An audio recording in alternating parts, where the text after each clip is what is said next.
All right. Sorry about that.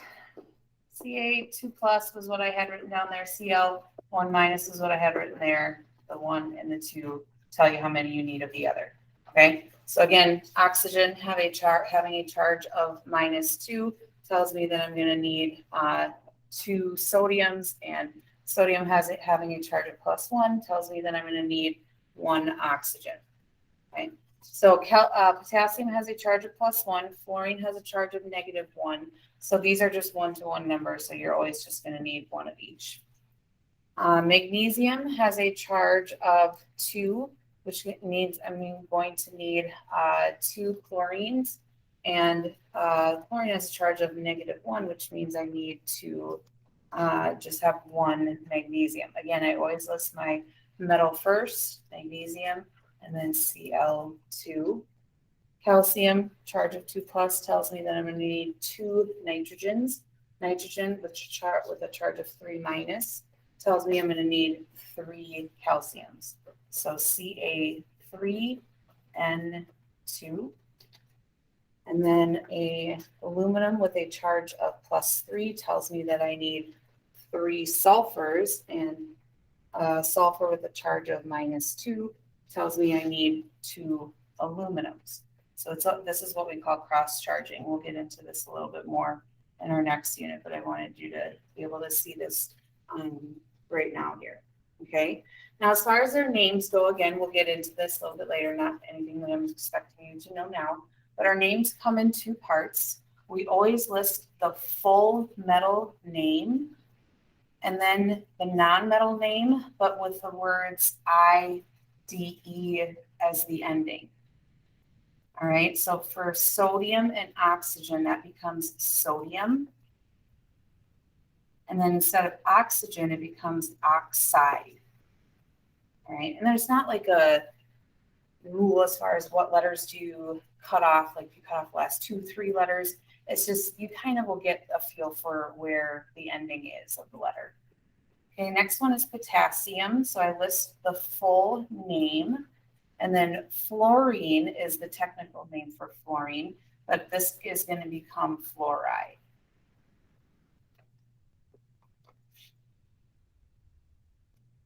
Then we have magnesium, so full name, and then chloride, instead the real name is chlorine, but this is going to become chloride. Calcium, and then instead of nitrogen, it's nitride.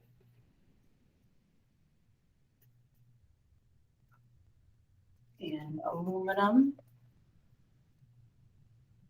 and instead of sulfur, it becomes sulfide. Okay, so that's the little trick there. And those last 2 columns are getting a little bit ahead of ourselves into our next unit, but it doesn't hurt to kind of see those things and know how to go ahead and use them. So I am going to give you a second here to finish writing anything else in there. And then I will go to, let's see, take a look at back at pages 10 and 11. 10 and 11.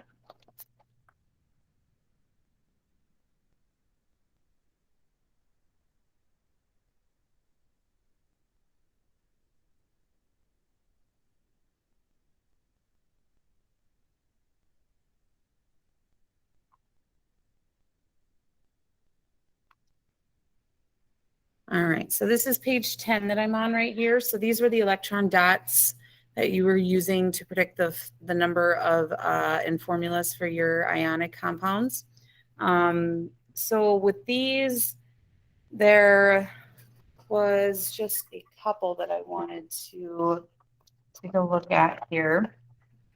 Let's look at letter F, which was iodine and sodium.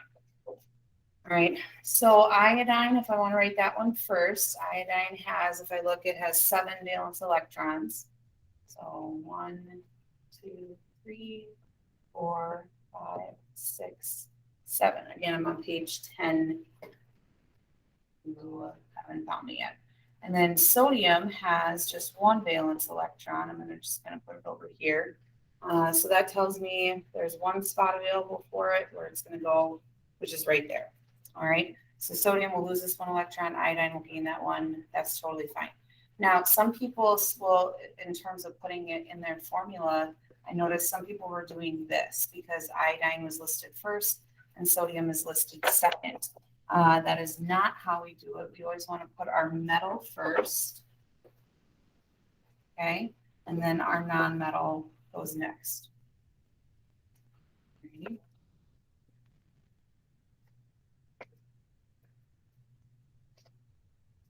Let's see. Let's take a look at letter D, which was hydrogen and sulfur. Okay, so hydrogen and sulfur. So if you look on the periodic table, hydrogen is in that first group, which means it has one valence electron. Sulfur is in group 16, which means that it has 6 valence electrons. So 1, 2, 5, and 6. So I have 2 spots to fill in terms of electrons when it comes to hydrogen, or excuse me, when it comes to sulfur. So one of them can go there, but I still have one open right here. Right. So as we know, we have to means that we have to add another hydrogen, and then that hydrogen will fill in right here. Right. So as far as my formula goes, now you have hydrogen and you have sulfur. Technically, these are both non-metals because hydrogen is a gas. It's listed, even though it's listed on the metal part of the periodic table. In that case, we still do list hydrogen first in terms of when we make our formula. So that should be H2 because I need 2 of them, and then S like that. Right. Was there any other ones on this page here that gave anybody trouble? I think for the most part, they were pretty self-explanatory, similar to the examples and stuff like that that we had done.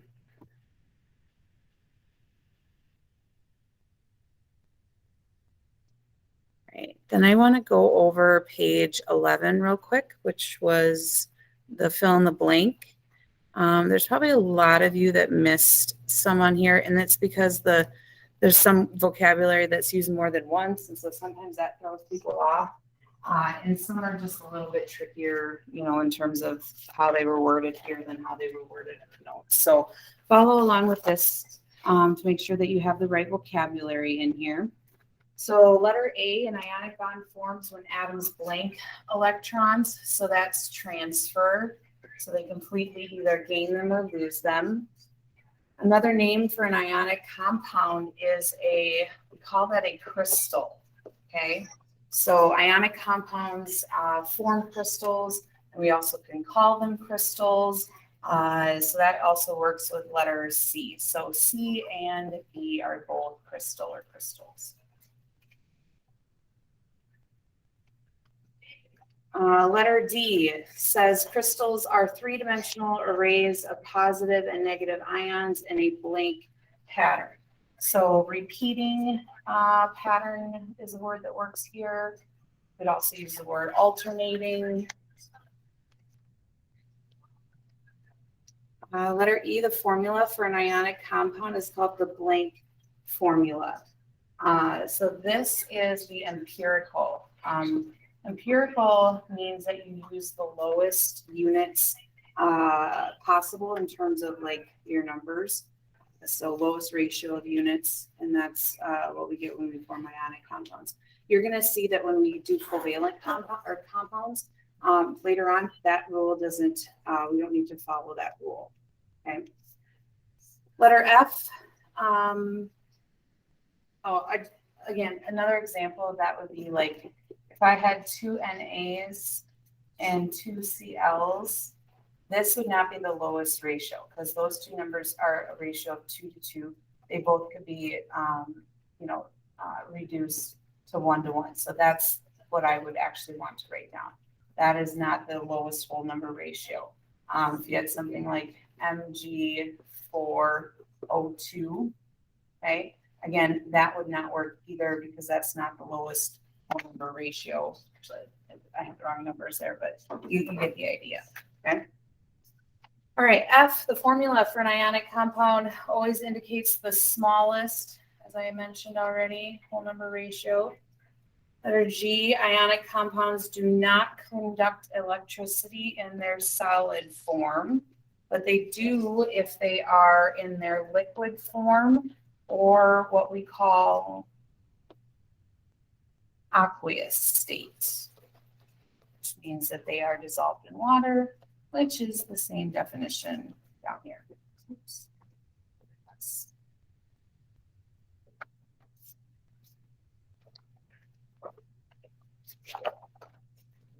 All right. So hopefully you got all that down now.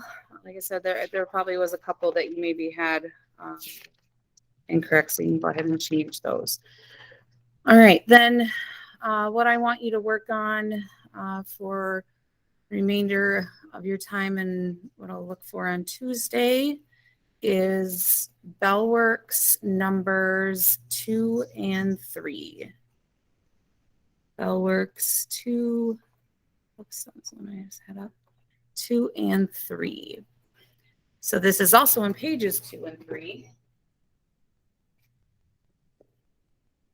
Okay, so page 2 and 3. Bellworks number 2 and 3. Bellwork number 2 is this one right here. You're just looking at whether electrons are going to lose or gain depending on their place in the periodic table, writing out the dot diagrams for them. And then number 3 is just, doing that practice of, making a dot diagram and then showing where the sodium electrons would go onto the phosphorus atom. So this is just like those drawings that we did on page 10. All right. So pages 2 and 3, I'd like you to work on for any remaining time you have here today. If you don't have any questions, you're welcome to log off, or you can stay on if you'd like, if you need to ask something. But other than that, just work on pages 2 and 3 and have that done. Then you're free to go. See you Tuesday. Bye. Good weekend. Bye. Yep, you guys too. Bye. Bye-bye. Have a good day. Thanks, you too.